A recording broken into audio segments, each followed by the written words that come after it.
ওয়ালা তুসাল্লিম আলাইহিম, তাদের তোমরা সালাম দিতে পারবে না। ওয়ালা তুসাল্লি মাহুম, তাদের সঙ্গে নামাজ পড়তে পারবে না। আবু দাউদ শরীফে হাদিস, যাদের বাতিল আকীদা, তো কাদিয়ানি বাতিল আকীদা, ওদের নবী আলাদা, গোলাম মোহাম্মদ মির্জাজি। আর আলে হাদিস গায়ের মুখাল্লাদ, ওরা আমাদের কাফের বলে, মুশরিক বলে। আমরা আবু হানিফা হুজুরকে মেনে চলি বলে আমাদের মুরব্বী, হানাফিদের মুরব্বী, তাবলীগের মুরব্বী, আবু হানিফা আজান গাছের মুরব্বী, কিন্তু ওদের কোনো মুরব্বী নেই। এই জন্য ওদের সঙ্গে আমাদের আকীদার পার্থক্য আছে। যাক, বলি লম্বা বলে ফেললাম। তো ওই মাছগুলো 40 দিন, ওই 3 মাছ যার পেটে ইউনূস নবী ছিলেন, সাক্ষাৎ করতে করতে সব সমুদ্রের মাছের 40 দিন সময় লাগলো। সব মাছ সাক্ষাতের পরে আল্লাহ রোগ সারিয়ে দিলেন, বলি সুবহানাল্লাহ। এবারে ইউনূস আলাইহিস সালামকে আল্লাহ পাক পৃথিবীতে মাছের পেট থেকে নিয়ে আসবেন। তো জিবরাইলকে বলে দিলেন, জিবরাইল, যে জায়গায় ইউনূস নবী মাছের পেট থেকে বার হবে, সূরা ইউনূস 11 পারায় আছে এই ঘটনা আছে। তো হাঁটু পর্যন্ত থাকবে পানির উপরে, আর কোমর থেকে মাথা পর্যন্ত থাকবে বালুর চড়ে। কিন্তু মাছের পেটে ক্ষুধার্ত ছিল, পিপাসিত ছিল। নদীর ওই পানি পান করানো যাবে না, মৃত্যু হবে। তুমি জান্নাত থেকে গিয়ে একটা দানা নিয়ে আসো, সেই দানাটা নিয়ে জমিনে দিয়ে দাও, সঙ্গে সঙ্গে চারা তৈরি করে গাছ করে ফসল দেবো। এই জান্নাতের যে দানা এনেছিলেন সেটা হচ্ছে লাউ দানা। লাউ দানা। তাহলে আমাদের দেশের লাউ গাছ তো লতানো। ইউনূস নবীর জন্য লাউ গাছ হয়েছিল পেয়ারা গাছের মতো শক্ত। কেন? সমুদ্রের পানি হাওয়ায় যেন ফেলে না দিতে পারে, শক্ত গাছ ছিল, ছায়াদার ছিল। মাছের পেট থেকে ইউনূস নবী বার হলেন, হাঁটু থেকে পানি, কোমর থেকে টাঙা। জিবরাইল ওই গাছের গায়ে হেলান দিতে বললেন, হেলান দিলেন। পায়েতে ঠান্ডা পানি, সমুদ্রের পানি লাগছে, পিপাসার জন্য তিনি বললেন, আল্লাহ পাক বললেন ওই গাছে ফল দেবো। লাউ ঝুলতে থাকলো, জিবরাইলকে বললেন তুমি খাওয়াও। লাউ খেলে পানি পিপাসা নিবারণ হবে, লাউ খেলে ক্ষুধা নিবারণ হবে, বলে সুবহানাল্লাহ। এই শশার ভেতরে দুটো গুণ আছে তো, শশা খেলে পানি পিপাসা যাবে, শশা খেলে ক্ষুধা নিবারণ হবে। তো লাউ, সরু সরু লাউ, এই লাউ থেকে আরো খাবার তৈরি হয়। কি খাবার হয়? মোরাব্বা হয়, মোরাব্বা। লাউ থেকে কি হয়? কেক তৈরি হয়।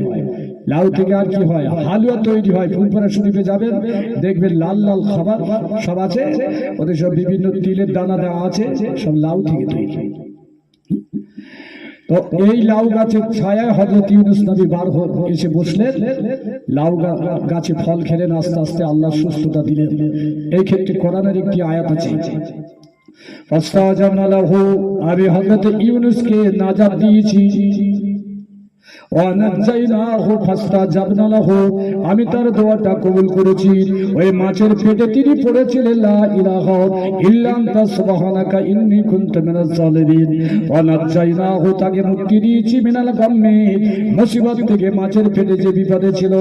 ওয়া কাযালিকা নুনজিল মুমিনিন, আয় আমার হাবিব নবী, আপনার উম্মতেরা অনুরূপভাবে বিপদে পড়লেন, আমি আল্লাহ পাক তাদের মুসিবত থেকে মুক্তি দেব, বলুন সুবহানাল্লাহ। এই জন্য অসুস্থ হলে দোয়া ইউনূস পড়া হয় না বাবা। এখন সব কুচি কুচি আলেম মারা বলছে হাদিসে নেই, কোরআনে নেই, এসব ফুরফুরাওয়ালাদের বেদাতি কাজ। কোরআনের আয়াতটা পড়লো না, তাফসীরটা করলো না, হাদিসটা খুঁজলো না, বেদাত বলে ছেড়ে দিল যাতে না হয়। তাহলে দোয়া ইউনূস পড়লে মুমূর্ষ ব্যক্তি অনেক সময় রোগ মুক্তি পায়, অনেক সময় আবার আল্লাহ দুনিয়া থেকে তুলে নেন। তাহলে ফাস্তাজাবনা লাহু, আমি তার দোয়া কবুল করেছি। কার? ইউনূস নবী। ওয়া নাজাইনাহু, তাকে মুক্তি দিয়েছি, মিনাল গাম্মি, মুসিবত থেকে, মাছের পেট থেকে মুক্তি দিয়েছি। ওয়া কাযালিকা নুনজিল মুমিনিন, আয় আমার হাবিব নবী, আপনার মুমিন উম্মতদের আমি মুসিবত থেকে মুক্তি দেব, বলে সুবহানাল্লাহ। পিরানি তরিকার আমল এটাই। যত তদবিরের কিতাব পাবেন সব কিতাবে দোয়া ইউনূসের পদ্ধতি লেখা আছে। পায় না শুধু এখনকার আলেমগুলো আর মসজিদের ইমামগুলো, করার ভয় দিয়ে। আল্লাহ হেফাজত করেন। তো অনেক বড় বলে ফেললাম। 3 নম্বর কি বললাম? তাহলে ইউনূস নবীকে একটা মাছ তার পেটে স্থান দেওয়ার জন্য আল্লাহ পাক তার মর্যাদা দিয়েছেন। এই হুদ নামক তিমি মাছকে আল্লাহ জান্নাতে স্থান দিয়ে দেবেন, বলে সুবহানাল্লাহ। বাকি থাকলো কটা? 6টা বলেছি, বাকি কটা? তিনটে বললাম, তিনটে বাকি সব অন্যমনস্ক হচ্ছেন কেন? জি দরুদ শরীফ আল্লাহুম্মা সাল্লি আলা মাওলানা মুহাম্মাদ ওয়া আলা আলি সাইয়্যিদিনা মাওলানা মুহাম্মদ। 4 নম্বর আল্লাহু তাআলা ইলা সায়রুস সামা সায়রুদ দাব্বা ওয়াত তুয়ুর, সারা পৃথিবীর বুকে যত কীট পতঙ্গ জীবজন্তু আছে, যত প্রাণী আছে, পাখি আছে, আল্লাহ পাক সবাইকে ডেকে ডেকে বললেন, হে আমার সৃষ্টি জীবেরা শোনো, কীট পতঙ্গ জীব জন্তু প্রাণী তোমরা শোনো, আমি তোমাদের পেটে 1 ফোঁটা পানি রেখে দেব, যে পানিটা আমার বান্দাদের জন্য উপকার হবে, কে তোমরা রাখবে বলো? 1 ফোঁটা পানি। কি সব জীব জন্তু হাতি ঘোড়া সবাই অস্বীকার করলো, পারবো না রাখতে। যে একটা ছোট প্রাণী বলেন, আল্লাহ আমি মাথা পেতে দিলাম। কে? তার নাম হলো মৌমাছি। কি মৌমাছি? জি। তাহলে মৌমাছির পেটে কি পাওয়া যায়? মৌমাছির দ্বারা পাওয়া যায় হলো মধু। রাসূল বললেন 14টা রোগের উপকার আছে মৌমাছি। মধুতে 14টা রোগের উপকার আছে হাদিস পাকে। তো দুটো তথ্য এই ক্ষেত্রে দেব। কোরআন পাকে একটা সূরা আছে, তার নাম হচ্ছে সূরাতুন নাহল। নাহল মানে মৌমাছি। আল্লাহ নবী বললেন, নাহা রাসূলুল্লাহ সাল্লাল্লাহু আলাইহি ওয়াসাল্লাম আল কাতলিন আরবাতিন, 4টে প্রাণীকে নবী মারতে নিষেধ করেছেন। একটা হলো কি নামলাতুন, পিঁপড়া। যে পিঁপড়ে ক্ষতি করে না সেই পিঁপড়ে মারা নিষেধ। 2 নম্বর কি নাহালাতুন, মৌমাছি। 3 নম্বর কি হুদহুদ। হুদহুদ পাখি মানে কোরআন পাকে এসেছে হযরত সুলাইমান নবী চিঠি বহন করেছিল, হুদহুদ পাখি। আর 4 নম্বর হচ্ছে সুরাত পাখি। সুরাত পাখি মানে ওই সমুদ্রে মরুভূমির দিকে হয়, শকুনের থেকে বড় বড়, ডানা হলো কালো সাদা, গোস্ত এত তিতো খেতে পারবে না। তো জাহেলিয়াতের যুগের লোকেরা ওই পাখি মারার পরে ওর হাড্ডি নিয়ে বাচ্চাদের গলায় বেঁধে দেয়, যাতে বাচ্চারা জিন ভূত থেকে বাঁচে। এই প্রথা আছে এখনো। টেনে গেলে দেখবেন ওই আধমরা খুঁচড়ে কত রকম সব টেনে বিক্রি হয়।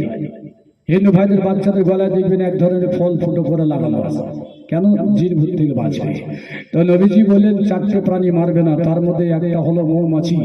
তো আমি 2টি তথ্য আপনাদের কাছে দেব। 1 নম্বর, হযরত জালালউদ্দিন রুমি রাহমাতুল্লাহ আলাইহি তিনি একটি বই লিখেছেন মাসনবী শরীফ, তার মধ্যে এই হাদিসের হাওয়ালা দেওয়া আছে।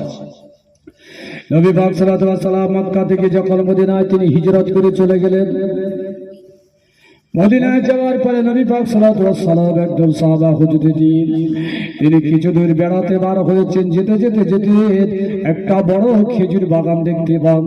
ওই খেজুর বাগানের ভিতর থেকে বেশ কিছু মৌমাছি বার হয়েছে। ওই মৌমাছিগুলো তারা ডানাটা নিচু করে গুনগুন গুনগুন করে শব্দ করে আওয়াজ করে আল্লাহ নবীর চারিদিকে ঘিরে গেল।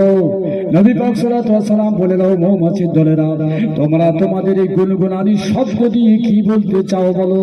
মৌমাছিরা বলতে থাকলো, ইয়া রাসূলুল্লাহ, হাবিবাল্লাহ, আপনি যখন মক্কায় ছিলেন হুজুর, আমরা জেনেছি, কিন্তু আপনার সনে যেতে পারি দূরত্বের জন্য। যখন আপনি হিজরত করে মদিনায় এসেছেন, আমাদের বাসায় তখন ছোট ছোট বাচ্চা ভরা ছিল, তাই আপনার দরবারে যেতে পারিনি।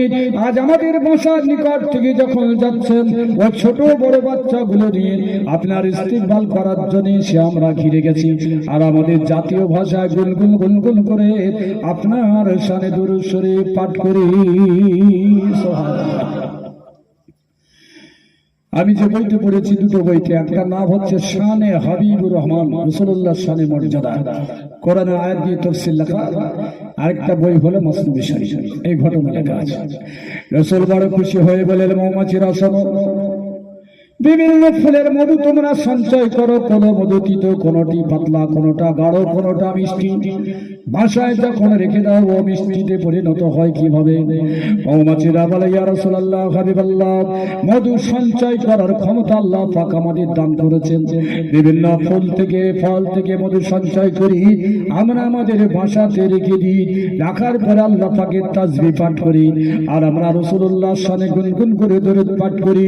আল্লাহ পাক খুশি খুশি হয়ে আমাদের তাসবিহ দরুদ গুলো কবুল করে নিয়ে ওই মধুগুলো উম্মতে মুহাম্মাদের জন্য মিষ্টিতে পরিণত করে থাকে। মধু তিতো বলতে পারেন কেউ? পারবে না। মধু খেয়ে বেড়া বলছে বলতে, তবে লুবি লোক এক বাটির জায়গায় 3 বাটি খেলে গাঁজা মারা যায়নি। জঙ্গলের মধু ভীষণ ঠিকই নবী পাক সাল্লাল্লাহু আলাইহি ওয়াসাল্লাম খুশি হয়ে গেলেন। এরপরে বলে, ও মৌমাছিরা, তোমরা যেমন মধু সঞ্চয় করো, তোমরা বলতো তারা মধু সঞ্চয় করে, তারা মানুষকে দংশন করলে কেন বিষে পরিণত হয়, আর মানুষ কেন তাদের ঝেঁটা নিয়ে, জুতো নিয়ে, লাঠি নিয়ে মারতে যায় বলো? মৌমাছিরা ওই সময় বলেছে, ইয়া রাসূলুল্লাহ, হাবিবাল্লাহ, আমরা আল্লাহ প্রশংসা করি, রাসূলুল্লাহ দরুদ পড়ি, মধুগুলো যখন আমরা বাসায় রেখে দিই, আল্লাহ পাক আমাদের খাওয়ার অনুমতি দেয়, আমাদের বাচ্চাদের খাওয়ার অনুমতি দেয়, আর মানুষের জন্য অনুমতি দিয়েছেন। দরুদের বিনিময়ে মিষ্টিতে পরিণত হয়। হোমরা বলতা তারা দরুদ পড়ে না, তারা কিন্তু মধু সঞ্চয় করে, আল্লাহর প্রশংসা করে না, রাসূলুল্লাহর শানে দরুদ পড়ে না, তাই তাদের মধুগুলো বিষে পরিণত হয়। মানুষ দেখতে পেলে তাই ঝেঁটা জুতো লাথি মারতে যায়। কি বলতা আর কি আছে? আর একটা ভেমরু। আর বলতা ভেমরুলের জন্য কি বাসা বাঁধায়? জি, ভালো বাক্স তৈরি করে না, জানেই এর দ্বারা ক্ষতি আছে। একটা দুটো যদি ঘরে ঘরে আগে ভাঙে আর আগে মারছি কেন? মৌমাছি বলে দিচ্ছি, এরা আল্লাহ প্রশংসা করে না, আর এরা রাসূলুল্লাহর শানে দরুদ পড়ে না। আল্লাহ নবী বললেন, তোমরা শান্তিতে থাকো কিয়ামত পর্যন্ত, আল্লাহ তোমাদের মর্যাদা দান করেছেন বলে সুবহানাল্লাহ। সেই জন্য মৌমাছি মানুষের কাছে প্রিয়, মারা হলো নিষেধ, মধু পাওয়া যায়। 5 নম্বর, 4 নম্বর বললাম, 5 নম্বর বাকি তো নাকি? কিন্তু আরেকটি তথ্য দেব, বইটার নাম হলো নজহাতুল মাজালিস, এই ভিতরে লেখা আছে। এখন সারা ভারতবর্ষে এটা চলছে, সারা ভারতবর্ষে জাতপাত ঘৃণার একটা রাজনীতি টোটাল ভারতবর্ষে চলছে। টোটাল ভারতবর্ষে এত সুন্দর প্যান্ডেল হয়েছে, কোন জায়গায় আমার হিন্দু ভাইদের খারাপ শব্দ এখানে দেখা যাচ্ছে? গেল না জি। আর মুর্শিদাবাদের বেলডাঙ্গায় তৈরি করলো সুন্দর লাইটিং, তাতে আলোতে নাম লেখা হবে, সেখানে আল্লাহর নামে গালাগালি ঢুকে গেল জি। আল্লাহর গালি দিয়ে কি ঐতিহ্য হবে ধর্মের? আল্লাহর গালি দিয়ে ইসলামকে কি ক্ষতি করবে জি? একটা সাগরে যদি ডুবিয়ে পানি তোলেন, সাগরের কি ক্ষতি হবে? কত পানি তার থেকে নষ্ট হবে জি? তো রব্বুল আলামিন কায়নাতকে সৃষ্টি করেছেন, সেই আল্লাহকে গালি দিলে তোমার ধর্মের কি উন্নতি হবে? তাহলে হিন্দু মুসলিম একটা লড়াই লাগিয়ে দেওয়া, এটা আরএসএস এর কাজ। রিপোর্টাররা বলছে, পেপার বলছে জি, আল্লাহকে গালি দিয়ে কি উপকার হবে? কিছু মুসলমান বলবে, কিছু মুসলমানের ক্ষতি হবে, ওটা পড়লো টোটো পড়লো, হসপিটালে ভর্তি হলো, কিন্তু হিজু ভাইদের ঘর পড়লো, তাহলে এই ধার্মিক লোকের কি উপকার হবে? ভারতবর্ষের বাদশা ছিলেন, আমরা ইতিহাসে পড়েছি, মহামতি আকবর বাদশা, দিল্লীশ্বর জগদীশ্বর, ঈশ্বর বলতো হিন্দুরা। তো আকবর বাদশার সময় খ্রিস্টানদের চক্রান্তে কিছু হিন্দুরা মসজিদে শুকরের পায়খানা দিয়েছিল, আর কয়েকটা কোরআন শরীফ পড়িয়ে দিয়েছিল, ইতিহাসের কথা। তো আকবর বাদশা সব শুনলেন, শোনার পরে মুসলমান আছে, বাদশা জবাব চাই, জবাব দিতে হবে, কেন এই করলো? ধরে আনো, মন্দির ভাঙো। তো উনি ওনার মায়ের কাছে গিয়ে বলছে, আম্মাজান এই তো ঘটনা ঘটেছে, আপনি একটা পরামর্শ দেন। আকবর বাদশার মা বললেন, কিছু দুষ্কৃতিকারী যদি মসজিদে শরীর পায়খানা দেয়, তাতে মসজিদ নাপাক হয়ে যায়নি, ধুয়ে ফেললে পাপ হবে। যেমন মানুষ পায়খানা করে, পায়খানার ধারে যদি পানি দিয়ে সাফ করা যায়, আর সে নাপাক থাকে না। পেশাব করার পরে পানি নিলে নাপাক থাকে না। মসজিদে যদি সোর বেঁধে দেয়, সোরের পায়খানা দেয়, সাময়িক রাগ হয়েছে, তুমি মসজিদের জন্য একটা মন্দির তুমি ভাঙতে পারবে না। আকবর বাদশার মা ওনাকে বললো। 2 নম্বর, আজকে কোরআন শরীফ পড়িয়ে দিয়েছে, তার প্রতিশোধ হিসাবে তুমি যদি গীতা নিয়ে, তুমি যদি বেদ নিয়ে কোন কুকুরের গলা ঝুলিয়ে দাও, তাতে আমার আল্লাহর কোনো উপকার হবে না, ইসলামের কোনো উপকার হবে না, বরং একটা আক্রোশ তৈরি হবে। আল্লাহ পাক পছন্দ করে না।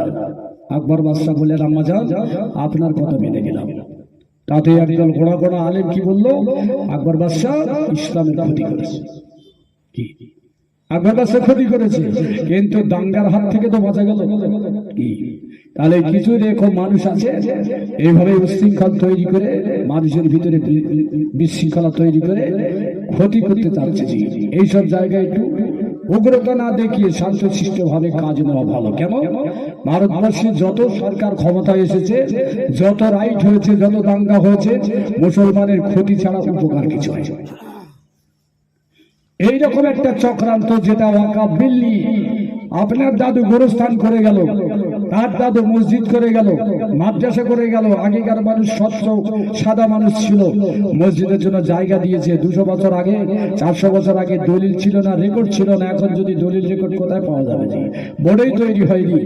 এই জায়গাগুলো সরকার চাচ্ছে টেকা করার জন্য। আজকে যদি মসজিদের জায়গা চলে যায়, আর যদি গোরস্থানের জায়গা চলে যায়, আর যদি আপনার মাদ্রাসার জায়গা চলে যায়, আর বড় বড় মাদ্রাসা লেখাপড়াই হবে না, রাখালেই পরিণত হতে হবে। এই চক্রান্ত বিজেপি সরকার নতুন করে চালু করেছে। পিছনে একটা দাঙ্গার ইস্যু সুরসুরি আছে, কিন্তু আমরা অশান্তিতে যাব না, আইনের পথে যাব। আল্লাহ হেফাজত করে। কি বলতে বলতে এতদূর চলে আসলাম। মৌমাছি নাকি হযরত আলী কারামাল্লাহু ওয়াজহু একটা ইহুদি বস্তিতে যাচ্ছিলেন, দেখলেন তারা কাঠের বাক্সে মধু মৌমাছি বেঁধে রেখে, মৌমাছি রেখে দিয়ে তারা মধু সঞ্চয় করে ব্যবসা করে। হযরত আলী রাদিয়াল্লাহু তাআলা দাঁড়িয়ে দাঁড়িয়ে দেখছেন মৌমাছিগুলো গনগন শব্দে ঢুকছে, বার হচ্ছে। ইহুদিরা দেখে বলল, হে আলী, তুমি তো মুহাম্মাদের চামচা, আমাদের পাড়া থেকে তুমি দূর হয়ে যাও, চলে যাও। তুমি যদি দীর্ঘ সময় মৌমাছিদের দিকে দেখো, তাহলে আমাদের মৌমাছিতে নজর পড়বে, আমাদের মৌমাছিতে জাদু হবে, মধু কমে যাবে, আমাদের ব্যবসা বন্ধ হবে, সন্তানেরা খেতে পারবে না। আলী, তুমি আমাদের বস্তিতে তুমি দূর হয়ে যাও। সারা ভারতবর্ষে এই চক্রান্ত চলছে। বুড়ো হনুমানটা দেখছে, কিন্তু কিচ্ছু বলে না। কি হিন্দু পাড়ায় মুসলমানরা কাপড় ব্যবসা করতে যেতে পারবে না, হিন্দু পাড়ায় মুসলমানরা আপেল ব্যবসা করতে যেতে পারবে না, হিন্দু পাড়ায় মুসলমানরা মাছ ব্যবসা করতে যেতে পারবে না। এই কথাগুলো আরএসএসরা করছে, মুসলমানদের মারছে, কিন্তু ভারতবর্ষের যিনি প্রধান হনুমান, ইনি কিচ্ছু বলে না। কেন এ কথা বলছি? বিবাদ করে দেখেন। আমাদের বাড়ি যদি হিন্দু চাষের কাজ করে, আপনি হিন্দুর বাড়ি চাষ করতে পারেন নাকি? তাহলে এখানে ধর্মের কোনো ব্যাপার নেই, কিন্তু একটা হিংসা বাতাবরণ সারা ভারতবর্ষে। মালদা থেকে, মুর্শিদাবাদ থেকে যারা কাজ করতে যাচ্ছে, পরিযায়ী শ্রমিক, ইচ্ছা করে তাদের মেরে দেওয়া হচ্ছে। ইচ্ছা করে পেপার খোলে, প্রত্যেক দিন একটা দুটো পাবেন, পেটের দায় খাটতে গেছে, জাত হিসাবে তাদের মেরে দেওয়া হচ্ছে। কেন? এই চক্রান্ত, এই সরকারের কিছু ছানাপোনা আছে, তারা এইসব করে বেড়াচ্ছে। তো হযরত আলীকে তাই বললো, তুমি আমাদের বস্তিতে বার হয়ে যাও, তুমি তো মুসলমান, মুহাম্মাদের চামচা, তুমি আবার আমাদের মধুর দিকে, মৌমাছির দিকে দেখছো কেন?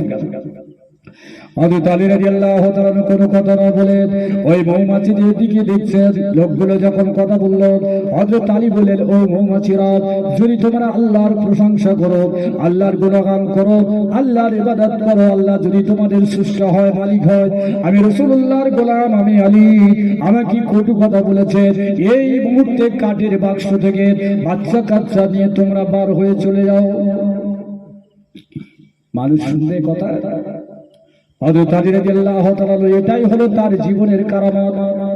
হযরত আলী কারামাল্লাহু ওয়াজহুর কথা শুনে চোখের সামনে ওই মৌমাছিগুলো বাসা থেকে বাচ্চা কাচ্চা নিয়ে তারা উড়ে বার হয়ে চলে গেল। বাক্সগুলো বন্ধ। হযরত আলী তিনি চলে আসলেন। এক সপ্তাহ পর্যন্ত কাঠের বাক্সে কোনো মধু নাই, কোনো মৌমাছি নাই, কোনো গুনগুনানি শব্দ নাই। বড় চিন্তায় তারা পড়ে গেল। 21 জন লোক নবীর দরবারে গিয়ে হাজির।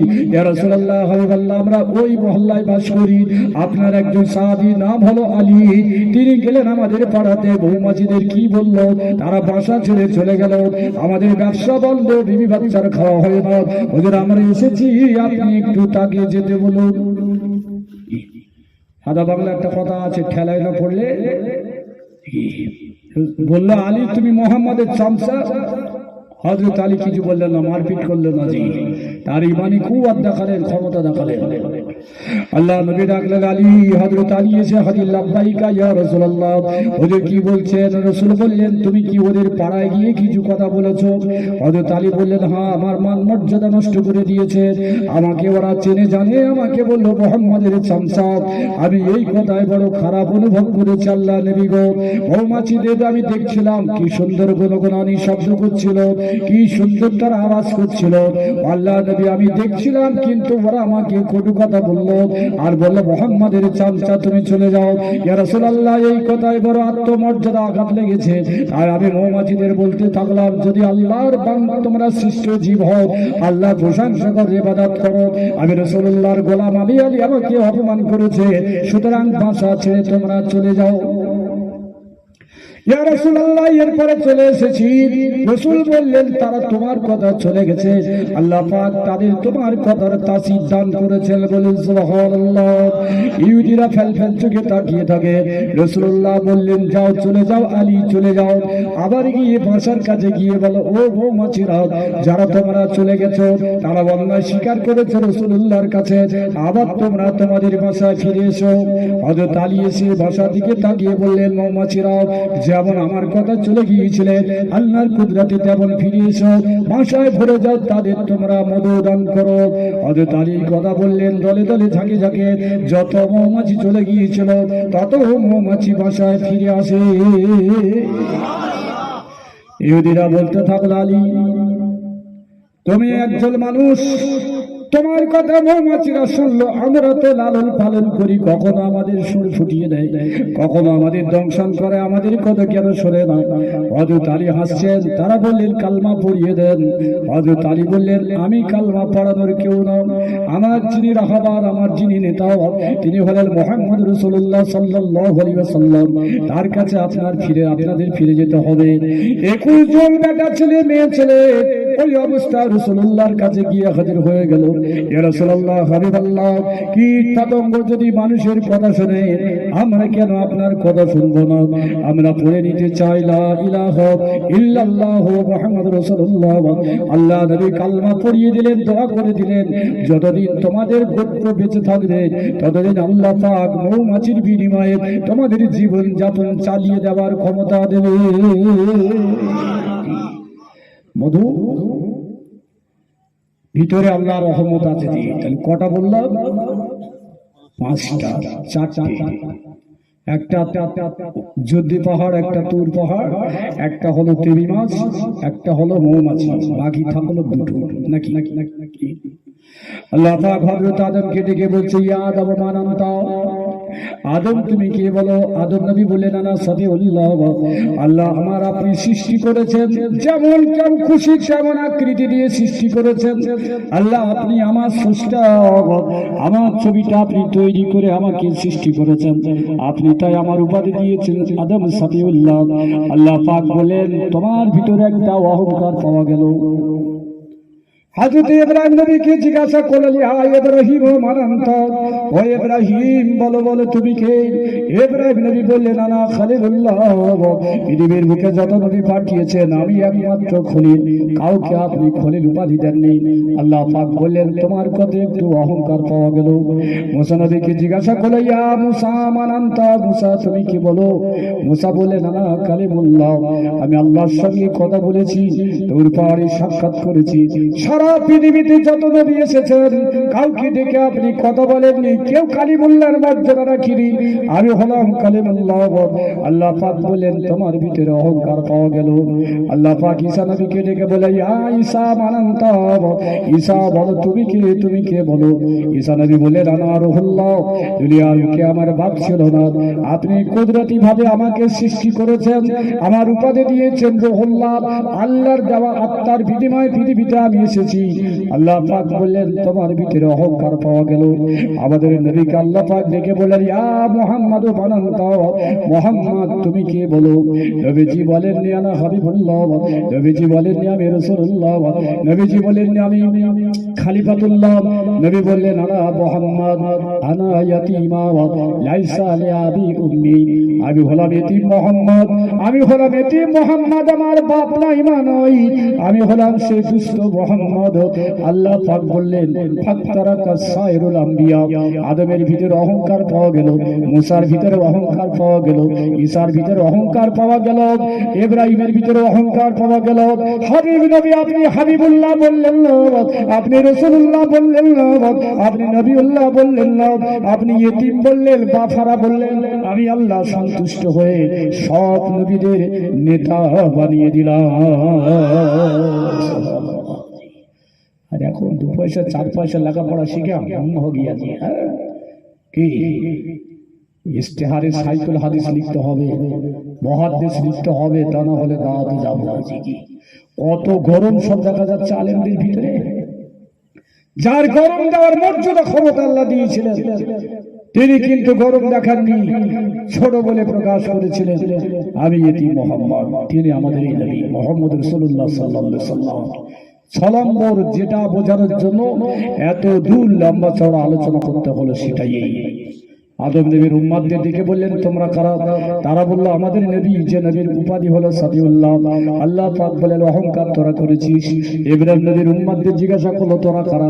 তারা বলতে থাকলো আমরা খলিল নবীর উম্মত। আল্লাহ পাক বলেন অহংকার করেছিস, আল্লাহর বান্দা বলতে পারলি না। মুসা নবীর উম্মতদের জিজ্ঞাসা করলো তোরা কারা? তারা বলল কালিমুল্লাহর উম্মত। ঈসা নবীর উম্মতদের জিজ্ঞাসা করলো কারা? তারা বলল ঈসা নবীর উম্মত। সব উম্মতের ভিতরে অহংকার পাওয়া গেল। উম্মতে মুহাম্মাদীকে আল্লাহ জিজ্ঞাসা করলেন তোমরা কারা? উম্মতে মুহাম্মাদী বলেন আমরা ইতিম নবীর উম্মত। আল্লাহ পাক বললেন কিসরাতিত তাসবিহ ওয়া সুজুদ ফাকতারাকা সাইরুল উমাম। হে উম্মতে মুহাম্মাদী তোমাদের নবী বলল ইতিম, তোমরা বলে ইতিম নবীর উম্মত, তোমরা সব নবীর উম্মত হবে। বেশি তোমরা নামাজ পড়বে, বেশি তোমরা তেলাওয়াত করবে, বেশি তোমরা তাসবিহ পাঠ করবে। আমি আল্লাহ তোমাদেরকে সব নবীর উম্মতের উপরে আখিরাতের মাঠে আমি নেতা বানিয়ে দেব। আল্লাহু আকবার, আল্লাহু আকবার। ওয়াকাযালিকা জাআলনাকুম ওয়াসাতা লিতাকুনু শুহাদা আলান নাস। আখিরাতের মাঠে অন্য নবীর উম্মতগুলো তোলা হবে, তারা বলবে আমাদের কাছে নবী যায়নি, কেউ যায়নি, কোরআন যায়নি, কিতাব যায়নি, সব মিথ্যা কথা। তাদের নবীগুলো বলবেন এই কথাই, ওরা আমাদের মানেনি। উম্মতে মুহাম্মাদীদের আল্লাহ তুলবেন তাদের এগেনস্টে সাক্ষী হিসাবে। আমাদের মধ্যে হাজী, মাওলানা, কারি, পীর, সুফি তারা বলবেন কি বলবেন? আল্লাহ ওরা সব মিথ্যাবাদী, ওদের কাছে নবী গিয়েছিল, ওদের কাছে কিতাব গিয়েছিল, ওরা অস্বীকার করেছে। আমাদের কাছে নবী গিয়েছিল, আমরা মেনেছি, আমাদের কাছে কিতাব গিয়েছিল, আমরা পড়েছি। আল্লাহ পাক বললেন ওদের উপরে তোমাদের আমি নেতা বানিয়ে দিলাম। বলুন সুবহানাল্লাহ। তাহলে কেন নবী দিবস করবেন?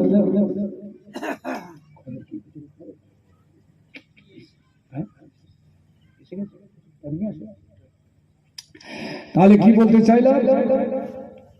কেন নবী দিবস করবেন? জি নবী শ্রেষ্ঠ, উম্মত শ্রেষ্ঠ। জি আর বল খেলা দিলে শ্রেষ্ঠ প্রমাণ পাওয়া যায়।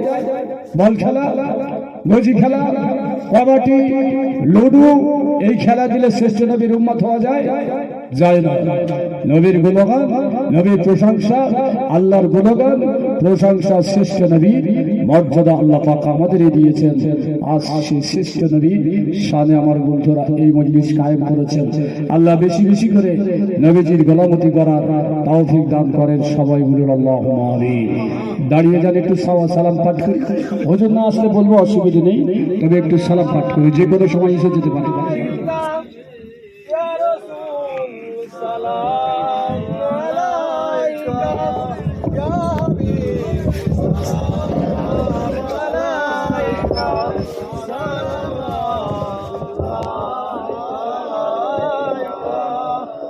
طلع البدر علينا من ثنيات الوداع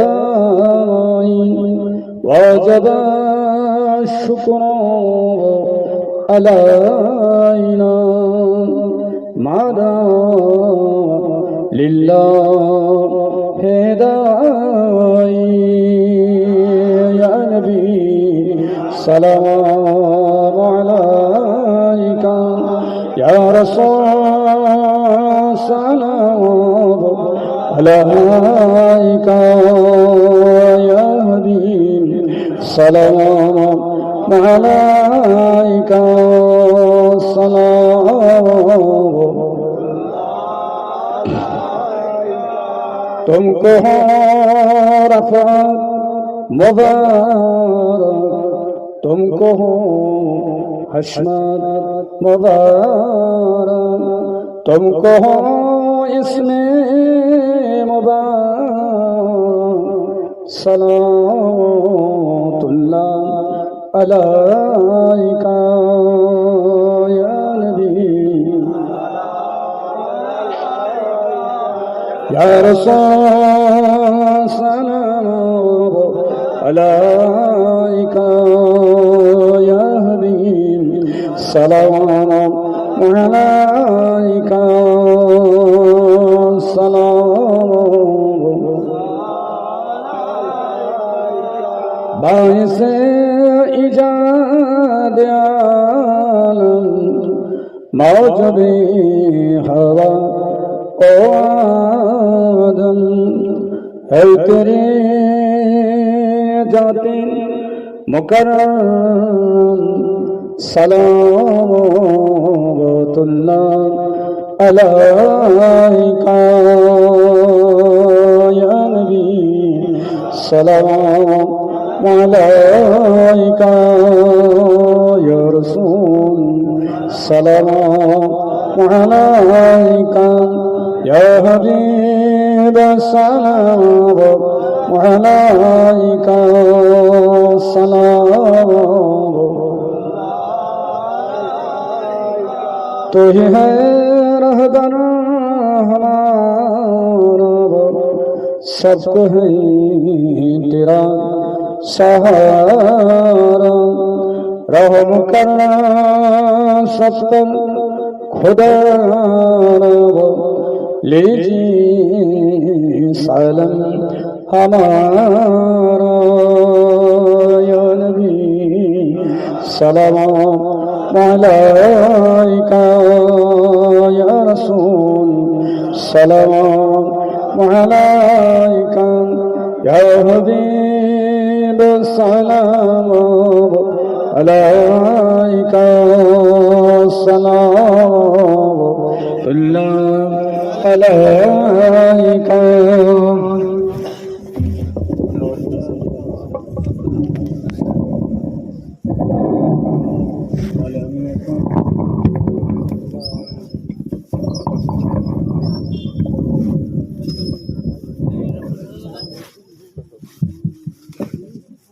Allahumma salli ala sayyidina